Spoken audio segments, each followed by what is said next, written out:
కేంద్ర ప్రభుత్వ సంస్థలు కేఆర్ఎంబి, జిఆర్ఎంబి కేంద్ర జలవనరుల శాఖ కింద పనిచేస్తాయి. దీన్ని నియంత్రించాల్సింది వాళ్ళు. న్యాయబద్ధంగా రెండు రాష్ట్రాల మధ్య పంచాల్సింది కేంద్రం.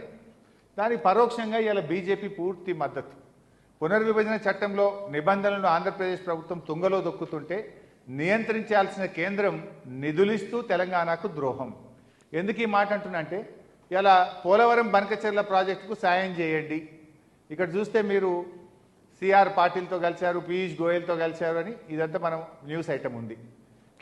అయితే దీన్ని ఎవరు నియంత్రించాలి? గోదావరి బనకచెర్లకు జిఆర్ఎంబి అనుమతి లేదు, సిడబ్ల్యూసి అనుమతి లేదు, అపెక్స్ కౌన్సిల్ అనుమతి లేదు. నీకు అసలు గోదావరి జలాల్లో ఫ్లడ్ వాటర్ అనే కాన్సెప్టే లేదు. నువ్వు ఎట్లా కడతావు? దీన్ని ఆపమంటావా? వీళ్ళు ఉల్టా ఏం చేస్తారు? ఇంకా 50% మీకు అదనపు నిధులు ఇస్తాం, 50% అదనపు అప్పు తెచ్చుకోవడానికి పర్మిషన్ ఇస్తామని ఢిల్లీ ఇవాళ బీజేపీ వాళ్ళకు పూర్తిగా మద్దతు ఇస్తుండ్రు. మనం పత్రికల్లో చూసాం. 50% ఏమో కేంద్రం నిధులు ఇస్తారట, 50% ఏమో రాష్ట్రానికి అదనపు ఎఫ్ఆర్బిఎం లిమిట్ ఇస్తూ అడిషనల్ అప్పు తెచ్చుకోవడానికి అనుమతిస్తారట. అదే మన విషయంలో ఏం జరిగింది? నెక్స్ట్, ఇప్పుడు ఇక్కడ కాళేశ్వరం ప్రాజెక్టు కోసం మనము ఆర్ఈసి, పిఎఫ్సి నుంచి అప్పు తెచ్చుకుంటే మీరు ఎఫ్ఆర్బిఎం కంటే అదనపు అప్పు తెచ్చారని చెప్పి మనకేమో రికవరీ పెట్టిండ్రు.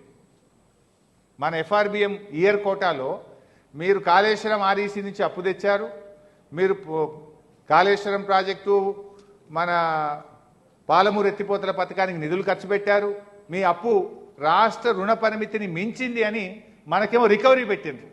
ఇప్పుడు ఆంధ్రప్రదేశ్కి ఏమంటుండ్రు? రాష్ట్ర రుణ పరిమితిని దాటి అదనంగా 40,000 కోట్ల అప్పు తెచ్చుకోండి, మీకు అనుమతిస్తామనేమో వాళ్ళకి చెప్తుండ్రు. అంటే ఆంధ్రాకో నీతి, తెలంగాణకో నీతి. మనం అప్పు తెచ్చుకుంటే రికవరీ పెడతారు, ఆంధ్రప్రదేశ్కి ఏమో అదనపు అప్పు తెచ్చుకోండి అని అనుమతులు ఇస్తారు. ఇంత జరిగితే మరి ఈ కేంద్ర మంత్రులు ఏం చేస్తున్నట్టు? 8 మంది బీజేపీ ఎంపీలు, 2 బీజేపీ కేంద్ర మంత్రులు దీన్ని అడ్డుకోవాల్సిన బాధ్యత లేదా? రాష్ట్ర ప్రయోజనాల్ని కాపాడాల్సిన బాధ్యత లేదా? రాష్ట్ర హక్కుల్ని కాపాడాల్సిన బాధ్యత వాళ్ళకి లేదా? ఇవాళ రాష్ట్ర ప్రజలు కూడా ఆలోచిస్తున్నారు. ఇంతమంది 2 కేంద్ర మంత్రులు, 8 మంది ఎంపీలు ఉండి ఏం లాభం అనేటువంటి ఈరోజు చర్చ